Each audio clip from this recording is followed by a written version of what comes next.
Assalamualaikum warahmatullahi wabarakatuh. Kami dari kelompok 2 mata kuliah Kriminologi dengan dosen pengampu Bapak Marli Chandra LLB Hons MCL. Nah, kelompok kami ada 6 anggota, yakni Sofianti Sukmadewi, Zamratul Miftah Huslaili, Lorde Salsabilawara, Muhammad Deni Afrizal, Bambang Ahmad Firdausyam, dan Fahad Sultan Nasir. Kami akan membahas terkait trade theories atau teori kejahatan. Nah, teori yang pertama adalah teori aliran positif, yang mana mulai tumbuh pada tahun 1810. Mereka yang berpengaruh pada teori ini adalah Franz Joseph Gall, Johannes Spurzheim, J.K. Lavater, Raphael Garofalo, Ernest Hutton, dan Charles Gorey. Nah, ide pokok dari teori ini adalah setiap orang memiliki sifat-sifat biologis dan mental yang membuat mereka cenderung melakukan kejahatan. Ciri-ciri mereka ini diwariskan dan dimiliki pada saat lahir.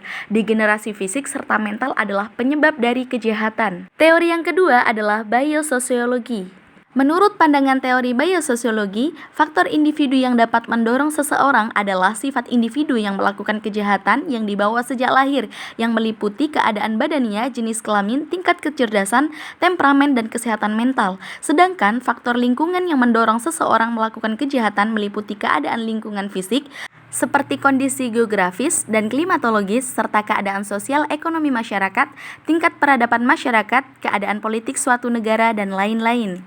Yang ketiga adalah psikologi teori. Inti dari teori ini adalah memandang bahwa penyebab terjadinya kejahatan adalah psikologi si penjahat, di mana sifat atau karakteristik kepribadian tertentu berhubungan dengan kecenderungan seseorang. Pengembangan moral menurut Lawrence Kohlberg bahwa pemikiran moral tumbuh dalam tahap prekonvensional stage, yaitu tahap di mana aturan dan nilai-nilai moral hanya terdiri dari lakukan dan jangan lakukan. Adapun pendapat dari John Ball yang mengajukan teori of attachment atau teori kasih sayang yang menyatakan bahwa perlu dan sangat dibutuhkannya kehangatan dan kasih sayang sejak lahir, sehingga jika tidak mendapatkannya akan memberikan konsekuensi yang kurang baik. Perlu juga pembelajaran sosial, social learning theory. Teori ini merupakan suatu proses belajar yang muncul sebagai fungsi dari pengamatan. Yang keempat, teori kognitif menggabungkan prinsip-prinsip psikologi sosial dan pengembangan dan teori psikologi eksperimental klinis. Teori ini menyatakan bahwa perilaku sosial dipelajari. Kognitif didefinisikan sebagai kemampuan untuk memproses informasi. Kognitif berkaitan dengan kemampuan seseorang untuk mempelajari informasi dengan cepat, menghafal dan memahami informasi yang diterimanya. Teori ini melihat perilaku kriminal sebagai cacat dalam pemikiran moral, proses berpikir dan pengembangan mental individu. Teori yang kelima adalah teori atribusi. Atribusi merupakan penjelasan mengenai tingkah laku seseorang. Teori ini menguji cara orang menyimpulkan penyebab perilaku sosial, baik perilaku miliknya ataupun orang lain. Kognisi sosial sendiri merupakan proses-proses di mana seseorang menggunakan pikiran dan pengetahuannya menjadi dasar. Teori ini memutuskan perhatiannya pada beberapa topik penting, yaitu persepsi sosial, ingatan sosial, dan putusan sosial. Kemudian yang keenam adalah behavior theory. Belajar utama perilaku sosial adalah operant conditioning, di mana perilaku dibentuk oleh stimulus yang mengikutinya atau sebagai konsekuensi dari perilaku yang ada. Nah, pengkondisian secara langsung dan perilaku imitasi adalah hal penting dalam menentukan pembentukan perilaku. Hadiah dorongan positif dan menghindar dari hukuman itu sangat memperkuat. Jadi gini teman-teman, yang dimaksud itu adalah untuk menentukan apakah seseorang itu menyimpang atau konformis tergantung pada perbedaan dorongan yang diberikan pada perilaku tersebut. Kemudian teman-teman, manusia belajar norma, sikap, nilai, dan lain sebagainya dari orang yang dianggap penting oleh dirinya. Karenanya, asosiasi kita dengan orang yang dianggap penting bagi diri kita dan menjadi stimulus yang membentuk perilaku kita. Kemudian teori evolutionary and teori arousal. Nah, teori evolusi beranggapan bahwa perubahan sosial terjadi secara lambat dan bertahap di dalam sistem masyarakat. Masyarakat berubah dan berkembang dari tahap peradaban sederhana menuju tahap peradaban yang lebih kompleks.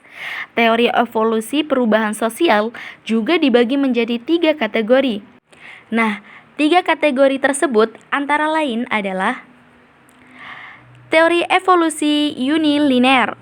Kategori unilinear ini beranggapan bahwa semua masyarakat mengikuti garis yang sama dalam perubahan sosial. Setiap masyarakat berubah dari kehidupan yang sederhana ke yang lebih kompleks, dengan masing-masing kelompok masyarakatnya akan melewati urutan perubahan yang sama. Kemudian teori evolusi universal berbeda dengan teori evolusi unilinear. Kategori teori evolusi yang satu ini menyatakan bahwa perkembangan masyarakat yang nggak perlu melalui suatu perubahan tertentu yang sifatnya tetap, karena pada dasarnya kebudayaan manusia telah mengikuti suatu garis evolusi tertentu. Nah, dari sini paham ya teman-teman? Kemudian selanjutnya yakni teori evolusi multilinear. Multilinear menggantikan cara pandang unilinear. Kategori teori evolusi multilinear ini menyatakan bahwa perubahan sosial bisa terjadi dalam beragam cara, gak dalam satu garis evolusi yang sama, tetapi dari cara-cara itu akan mengarah ke tujuan yang sama. Kemudian teori arousal, Yerkes dan Dongson 1908 dalam Gunarto 2012 menggambarkan optimal arousal teori adalah teori yang menyatakan bahwa kinerja meningkat sesuai dengan rangsangan yang didapat oleh individu. Namun jika rangsangan terlalu tinggi, kinerja seseorang bukannya akan meningkat, tetapi akan mengalami penurunan. Jadi perlu ada rangsangan optimal dan tepat untuk membuat seseorang individu dapat terus-menerus bekerja secara maksimal. Sekian dan terima kasih penjelasan dari kelompok kami. Kurang lebihnya mohon maaf. Wassalamualaikum warahmatullahi wabarakatuh.